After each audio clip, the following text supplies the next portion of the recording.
कोल्हापूर महानगरपालिकेचा सन 2026-27चा नवीन अर्थसंकल्प आज सभागृहात मांडण्यात आला। स्थायी समिती सभापती विशाल शिराळे यांनी प्रगत आणि समृद्ध कोल्हापूर महानगराकडे वाटचाल या ब्रीदवाक्यावर आधारित अर्थसंकल्पाचं सादरीकरण केलं। यानंतर संपूर्ण अंदाजपत्रक डिजिटल स्क्रीनद्वारे सभागृहात दाखवण्यात आलं। या अर्थसंकल्पात 754 कोटी रुपयांचे जमा आणि खर्चाचे अंदाजपत्रक मांडण्यात आलं असून शहराच्या पायाभूत सुविधा, वाहतूक, स्वच्छता, पूर नियंत्रण, पर्यटन, महिला सुविधा आणि पर्यावरणपूरक विकासावर विशेष भर देण्यात आला आहे। अर्थसंकल्पात 100 इलेक्ट्रिक बसेस रस्त्यावर आणण्याचे नियोजन करण्यात आले आहे।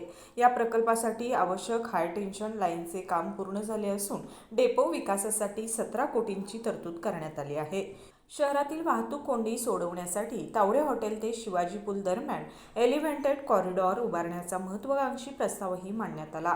पूरमुक्त कोल्हापूरसाठी 411 कोटी रुपयांच्या MRDP प्रकल्पाची निविदा अंतिम टप्प्यात असून नालेसफाई, संरक्षण भिंती, गाळ काढणे आणि कळंबा तलावावर फ्लड गेट बसवण्याचे नियोजन आहे। शहरातील सुरक्षिततेसाठी सुरक्षित शहर प्रकल्पाच्या दुसऱ्या टप्प्यासाठी 15 कोटींचा प्रस्ताव मांडण्यात आला। यामध्ये CCTV, ई-चलन, वाहन ट्रॅकिंग आणि सार्वजनिक सूचना प्रणालींचा समावेश असेल। पहिल्या टप्प्यात 165 CCTV कॅमेरे आणि 61 किलोमीटर ऑप्टिकल फायबर नेटवर्क उभारण्यात आले आहे। नवीन प्रशासकीय इमारतीसाठी शेंडा पार्क येथे 103 कोटींचा प्रस्ताव मांडण्यात आला असून राजोपाध्याय नगर येथे 50.65 कोटींच्या नवीन फिश मार्केटचं बांधकाम होणार आहे। शहरातील भटक्या कुत्र्यांच्या समस्येसाठी 200 क्षमतेच्या शेल्टरसाठी 60 लाखांची तरतूद करण्यात आली आहे। स्वच्छ भारत मिशन अंतर्गत शहरात 4 घनकचरा वर्गीकरण केंद्रे उभारण्यासाठी 11 कोटी 11 लाख रुपयांचा निधी मंजूर करण्यात आला आहे। याशिवाय 20 नवीन CNG auto tipper, 3 road sweeping machine आणि 3 अत्याधुनिक गटर सफाई मशीन्स उपलब्ध करून घेण्याचे नियोजन आहे।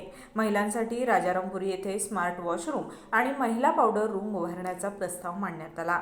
त्यामध्ये sanitary pad, vending machine, baby care room, cafe आणि आधुनिक सुविधा उपलब्ध असतील। महापालिकेच्या पाणी पुरवठ्यावरील वीज खर्च कमी करण्यासाठी पुईखडे आणि बालिंगा येथे 13 मेगावॅट क्षमतेचा सौर ऊर्जा प्रकल्प उभारण्याचं नियोजन करण्यात आलं आहे। यामुळे वार्षिक 15 ते 16 कोटी रुपयांची बचत अपेक्षित आहे।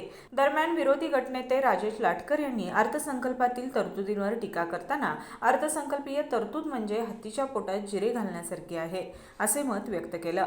त्यांनी शहरात इलेक्ट्रिक वाहनांसाठी चार्जिंग पॉइंट, पार्किंग व्यवस्था, ऑनलाईन पेमेंट सुविधा, पर्यटन प्राधिकरण समितीच्या नियमित बैठका, लाईट अँड साऊंड शो, नवरात्रीतील 9 देवींच्या मंदिरांचा विकास, अमृत 1 आणि 2 योजनेच्या प्रकल्पांची पाहणी अहवाल तसेच विद्युत दाहिनींच्या सुविधेवर भर देण्याची मागणी केली। स्वीकृत नगरसेवक जयंत पाटील यांनी अर्थसंकल्पातील जमा आणि खर्चाच्या आकडेवारीवर प्रश्न उपस्थित करत 754 कोटींच्या अंदाजपत्रकात अनेक त्रुटी आहेत। जमा बाजू पूर्ण झाली तरच खर्चाचं नियोजन शक्य होईल असं सांगितलं। त्यांनी मागील वर्षातील वसुली, शिल्लक रक्कम, मालमत्ता कराचा अंदाज, टाउन प्लॅनिंगमधील उत्पन्न आणि रखडलेल्या प्रकल्पांबाबत प्रशासनाला जाब विचारला। सुनील मोदी यांनी देखील विविध विकास कामांमध्ये अधिक तरतूद करण्याची सूचना करत शहराच्या वाढत्या गरजांनुसार अंदाजपत्रक अधिक व्यापक करण्याची गरज व्यक्त केली। कोल्हापूरहून TV नेक्स्ट मराठीसाठी ऐश्वर्या पाटील। स्वाद गोकुळचा, आस्वाद परंपरेचा, गोकुळ आईस्क्रीम सोबती प्रत्येक क्षणाचा, गोकुळ आईस्क्रीम।